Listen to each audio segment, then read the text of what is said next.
নমস্কার, আমার চ্যানেলে সবাইকে স্বাগত জানাই। আজকে আমি তোমাদেরকে চিলি পনির বানিয়ে দেখাবো।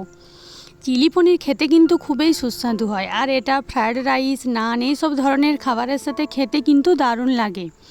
আর তাছাড়াও কিন্তু সন্ধ্যাবেলা স্ন্যাক্স হিসেবেও এটা বানানো যায়, কারণ এটা বানাতে একদমই ঝামেলা নেই। ভীষণ তাড়াতাড়ি কিন্তু এই চিলি পনিরটা রান্না হয়ে যায়, আর এটা খেতে হয় খুবই সুস্বাদু। তাহলে চলো আজকে চিলি পনিরের রেসিপিটা চটজলদি করে দেখে নেওয়া যাক।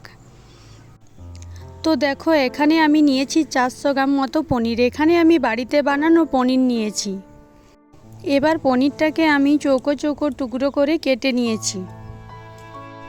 এবার পনিরগুলোকে আমাদের ভালোভাবে ম্যারিনেট করে নিতে হবে।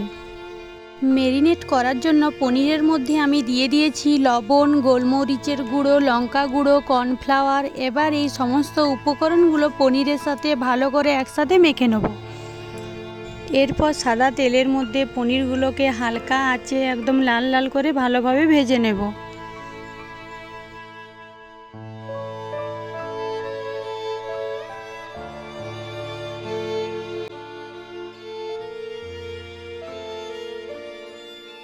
চিলি পনির বানানোর জন্য আমি এখানে আরও কিছু উপকরণ নিয়েছি। পেঁয়াজ, আদা, ক্যাপসিকাম, রসুন। পেঁয়াজ আর ক্যাপসিকামগুলোকে গোল গোল করে কেটে নিয়েছি, আর রসুন আদাগুলোকে কুচি করে নিয়েছি। পনির ভাজা তেলের মধ্যে এরপর সবগুলোকে ভালোভাবে ভেজে নেব।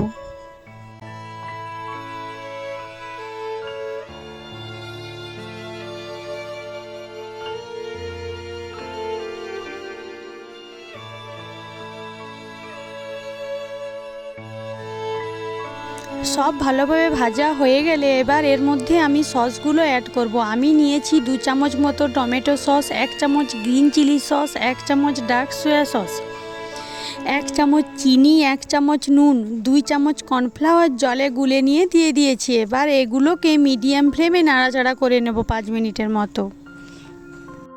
5 মিনিট হয়ে গেছে, এরপরে পনিরগুলোকে দিয়ে দেব। এরপর 2-3 মিনিট ধরে ভালোভাবে সব কিছু একসাথে মিশিয়ে নেব।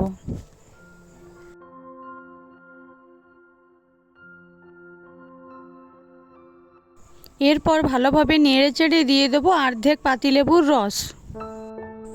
চিলি পনির একদম রেডি। বাড়িতে বানিয়ে অবশ্যই কমেন্টে জানাবেন কেমন হয়েছে। রেসিপিটি ভালো লাগলে অবশ্যই লাইক, কমেন্ট, শেয়ার করবেন। আমার চ্যানেলে নতুন হলে অবশ্যই চ্যানেলটিকে সাবস্ক্রাইব করে পাশে থাকবেন। আমার ভিডিওটি দেখার জন্য ধন্যবাদ। দেখা হচ্ছে পরের একটি ভিডিওতে। সবাই ভালো থাকবেন, সুস্থ থাকবেন, সাবধানে থাকবেন।